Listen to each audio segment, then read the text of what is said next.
Alright guys, this is Jarvis at Mad Scientist Auto, and I wanted to do a video today. It's pretty nice out, and I wanted to do kind of an unboxing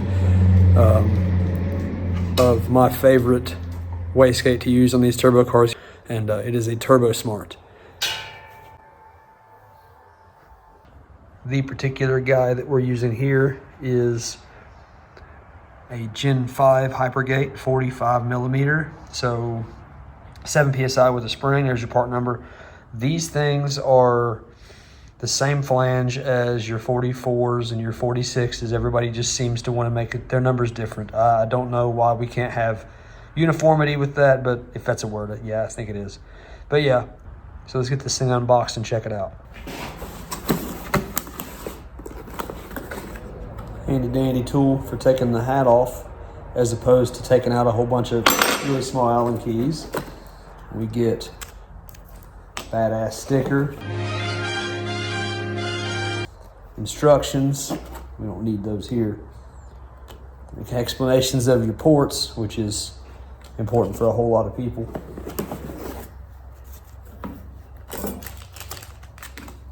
Fittings, all the springs, the 7 psi is already loaded.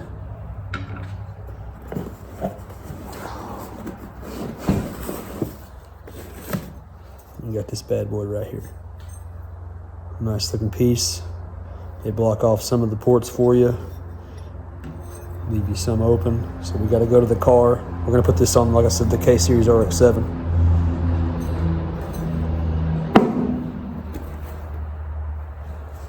Valve seat or fire ring. Has to have one of these or boost pressure leaks past this.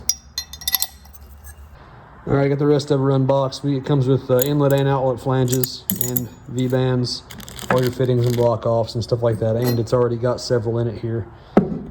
Valve seat to seal the valve. Sticker for more horsepower. So what we're gonna plan now is where exactly we want our vacuum lines to run to. So some of these are coolant ports like that right there. And some of them are pressure ports. You gotta pay attention as to what's what. So let's go take this to the car and try to make a decision as to where we want our pressure ports to be. So as I'm walking, the idea behind where the pressure ports are and why it might be different car to car is out of a matter of convenience and not melting your rubber lines. So that's why we do this. That's why it's mobile. That's why we can change locations of where the vacuum lines go in relation to how the gate sits on your engine specifically. All right, so we got this FDRX7 with K-swap in it. This is our wastegate port. We're gonna be turned roughly in that direction right there. So as a matter of ease, but this top port right here is definitely the go-to. And then the port right below it that doesn't say water. I don't know if you can see that little logo right there. So those two ports right there. That's easy enough. So why do you need vacuum or boost, whatever, to the top and the bottom? Well, I'm about to show you. All right, so if all we're gonna do is run off the wastegate spring, which is 7 pounds here, which the spring is not intelligent enough to know what size it is. It's just a matter of your back pressure. So if your back pressure is super low, I have this exact gate on my ProMod 88 on the front of my car of the S2000, and a 7-pound spring will make 27 pounds or something crazy because there's no back pressure. It's got a 103 millimeter back wheel. So in this case, in my case, I could run like a 3-pound spring and it might work, but in general, the wastegate, I really need more wastegate. I just like lots of boost. So we're gonna pull this plug right here out with my thumbs touching, and we're gonna put us a vacuum on there. A vacuum fitting, sorry. If we were going to run it off 7 pounds, we would just do that. And in most applications, a 7-pound spring is gonna make from 5 to 9. But most of the time, it does tend to make somewhere 6, 7, 8. So, you know, just know that that's how this works. So, in a electronic boost control application, see this guy right here? This is a regular Mac 3-port. What's going to happen is the bottom is going to be at pressure from the intake manifold or the compressor housing, and the line that runs to the bottom, you're going to cut it. You're going to tee into it, and you're going to run it to that number 1 port. That's the feed port for this guy. That number 3 is the vent, so you're gonna leave him open or put a filter in him. That number 2 port is gonna go to the top. So what I'm gonna do is I'm gonna tell this guy to open a certain amount of time and bleed pressure to the top to help balance out that pressure. So the valve will literally be doing this to find the boost level you want. And on your fancy computers like Haltech, you can change the PIDs and stuff to make that thing chase a certain boost level, and it'll kind of do it all for you once you figure out the PIDs. But anyway, so that's how you set this thing up. All right, so what I'm gonna do here to this brand new wastegate is I'm going to figure out the most convenient area for me, and I'm gonna crank this down, and right where that logo is, I'm gonna kind of lightly snug her up, just like that. I'm going to take handy dandy overpriced snap-on ratchet and my Allen key, find the one that I wanted to remove. Oh, it's not even tight. That's cool. So they don't even tighten it. That reminds me that you should probably always tighten your fittings up prior to doing this, putting it on the car.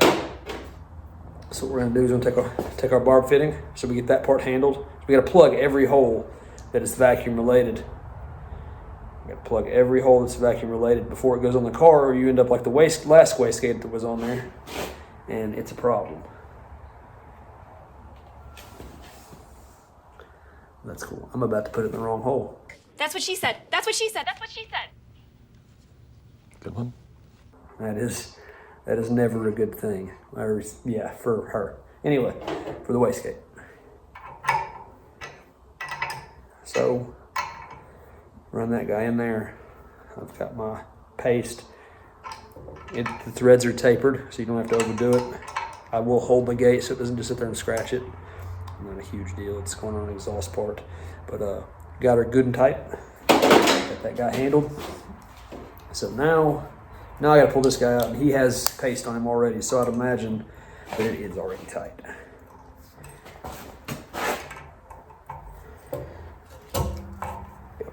There we go.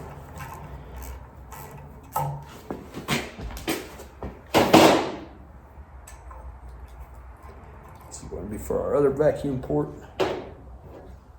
He gets paste too.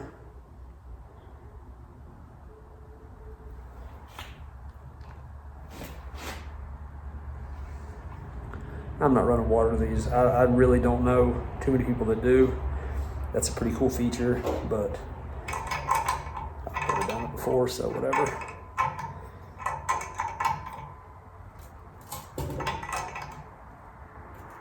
Good and tight again. So now I gotta find my other vacuum ports that may not be plugged, and I must plug them. Because what happens if I don't? Then all of our boost pressure leaks out, and we can't make any boost. We gotta have boost. So, got one extra one on top that confused me already. Run that guy in there. These are tapered threads, like I said. So, you tighten them. They'll tell you when to stop if you overdo it. If you strip your Allen key, you did it wrong. If you strip the screw, you did it wrong. There we go. Go ahead and check these other guys. That's a water port. The water ports were the ones that using my belly to stop it from rotating. We're not running water anyway, so it can't leak. All right, we still got one more, it looks like, right here. They send extra plugs just in case, so that's pretty cool of them.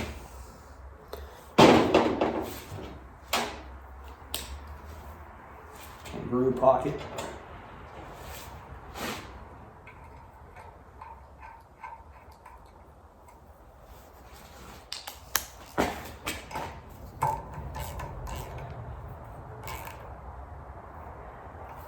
Good and tight again.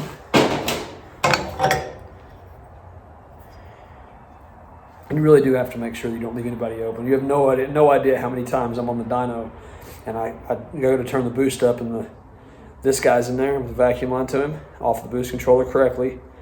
This guy's open. That's exactly how the RX-7 was on the VS Racing gate that was on there. So in closing, guys, this is my favorite, Turbosmart. These guys are awesome. They're great people to deal with. We sell these. I run them on my car on both turbos. We have 3 total now. No failures. Man, the support's great. I have not had any issues. They're super easy to take apart. The best wastegate on the market right here. So you guys like and subscribe. I'll do some more of these videos. Just, it's super basic information, but it seems as though so many people lack the super basic information. Always ask questions, and I've always had people tell me to do these videos. So every time I have the opportunity, I'm going to do it. So like, share, subscribe, all that stuff, and we appreciate you guys.